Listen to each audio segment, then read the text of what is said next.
परत परत मसाला हा काढला मसाला वाटून जायला.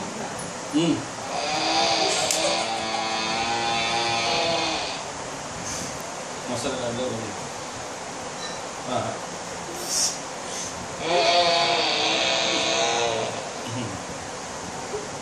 मसाला काढ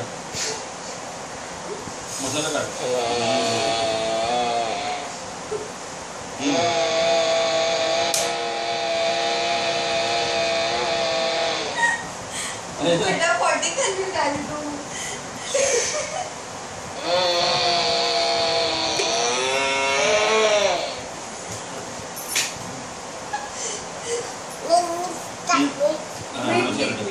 चल परत चालू कर मिक्सर.